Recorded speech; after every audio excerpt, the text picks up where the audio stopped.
Welcome everyone to the TELedvisors August 2023 webinar. The title for the webinar today is What Standard is That? I acknowledge the Aranda people of Mabantwe, Alice Springs, the traditional owners of the land that I live, work and learn, and I pay respects to elders past and present. I extend that respect to the Indigenous colleagues that are with us today. I'd like to warmly welcome our three presenters and introduce our first presenter, Scott Casley. Scott is an education advisor at the Eastern Institute of Technology, Tairawhiti, New Zealand. Te Papa Ako, or the Educational Development Centre team, lead the application of technology in learning and teaching at EIT.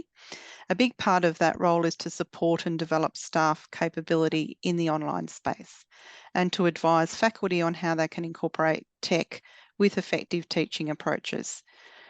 This presentation will talk about two tools that are used with academic staff. The first tool is the Learning Design Quality Standards and the Course Evaluation Checklist. Over to you, Scott. Yeah, well, thanks, Wendy, and kia ora, everyone from New Zealand. I'm over here on the east coast, place called Gisborne, and the region's called Tairawhiti. So I'm, as Wendy said, I'm part of a team called the Te Papa Ako, or EDC, and the rest of the team is, I'm the only one here, or there's two of us here in Gisborne, and the rest of them are down in Hawke's Bay. So we work across quite a large geographic area of the East Coast, right from Napier, or from southern Hawke's Bay, a place called Waipukaro, right up to the East Cape, Ruatoria. We have, that team has a vision which is to enable great learning experiences, and our mission is then to train people and bring them up to standards, which is what we're talking about today, of teaching and learning, and also their course design. Today is a show and tell of what we have here, just to share with you guys the things we do and how we do it. Yeah, Wendy's invited me along to do this, so I'm very privileged, and thank you very much for that opportunity. So yeah, we'll just get straight into it. Basically, I'm going to share some of the documents that we use in our work here. So this first one is the model for effective learning, and this was developed in a big research project that happened over probably about 12 months here at EIT. And you can see all these elements that make up our, I guess, model or our aspirations for great learning. And then we have it broken down into each of these sections here. And this was developed very early in the days when I arrived here, and has been sort of the base of driving and guiding what we do. So there's that document there. What's important in here is, you'll see, is that underpinning a lot of what we do here in New Zealand is, or here at EIT, is acknowledgement of the Treaty of Waitangi and the inclusion and success of Māori in everything we do. And so you'll see that thread run right through all of the stuff I present here today.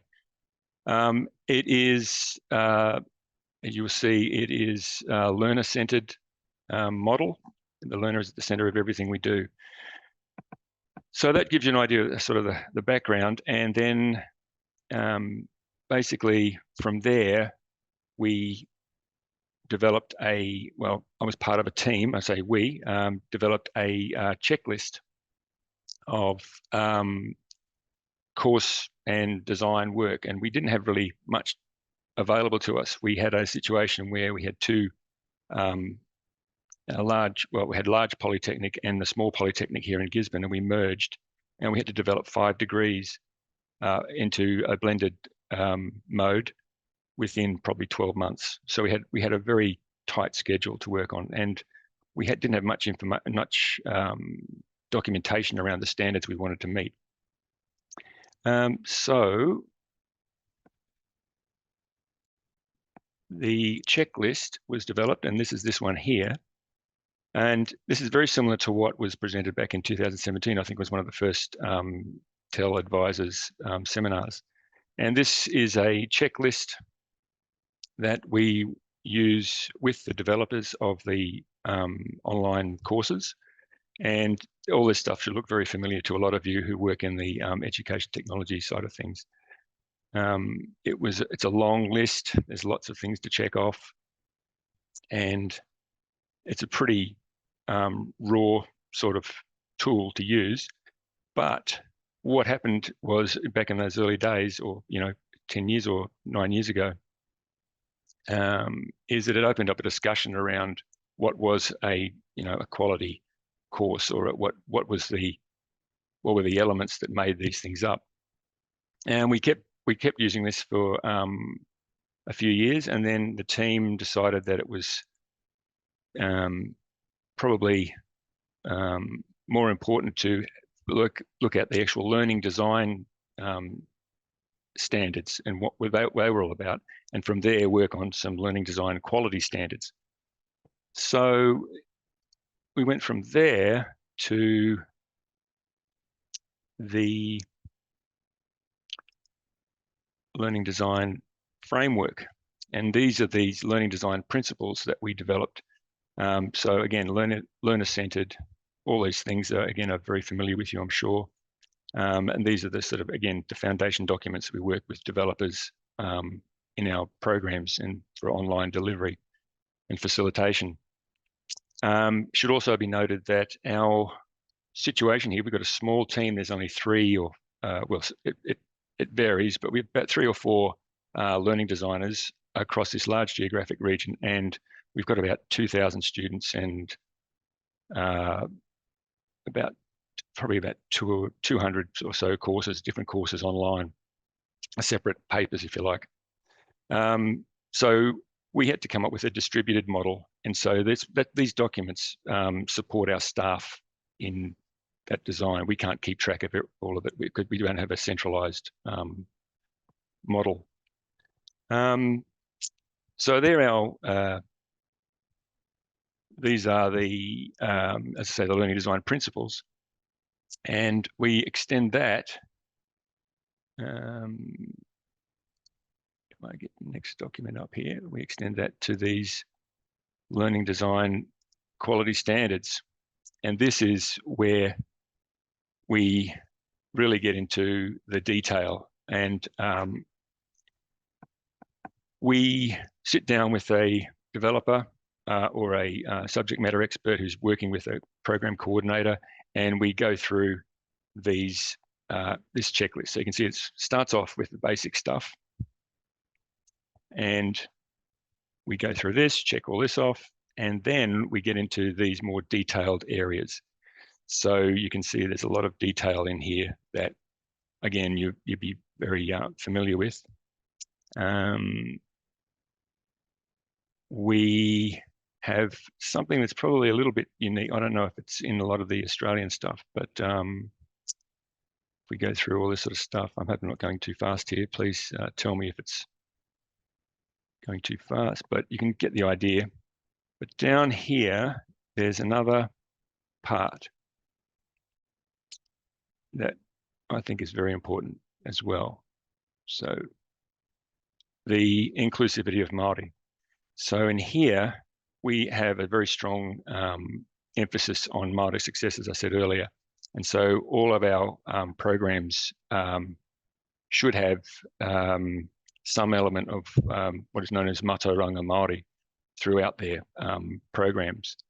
And not only that, but we also acknowledge the diverse cultural context. We probably don't have as diverse cultural contexts as you do in Australia, but we still acknowledge it, obviously. So these are the kind of details here for what we do.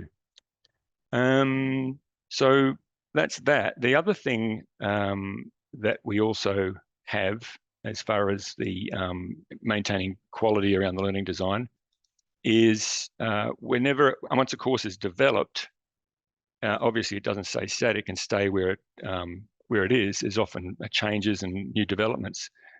And each year there's a rollover of our Moodle courses, because we use Moodle as our LMS.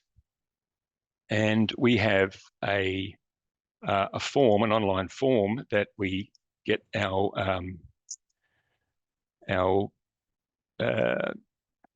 either the program coordinator or the lead, whoever the lead is developing that particular course or we call paper.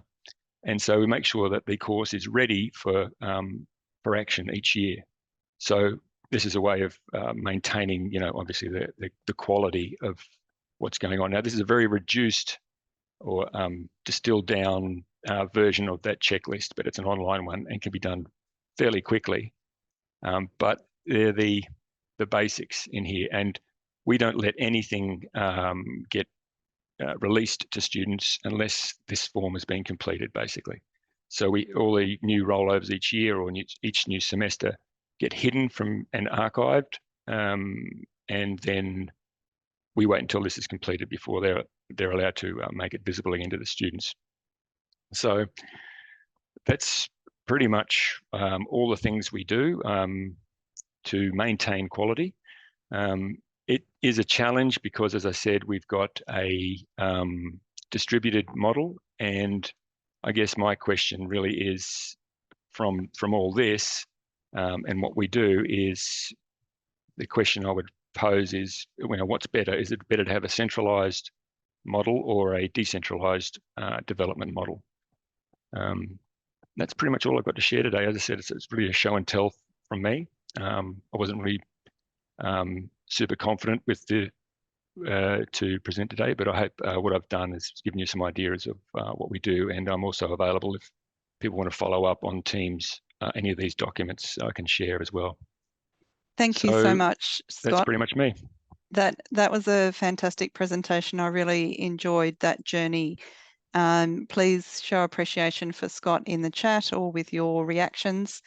It was really beneficial to see the change from that sort of initial document right through to the online checklist. So thank you very much. Thanks, Wendy. And you can put questions for Scott in the chat.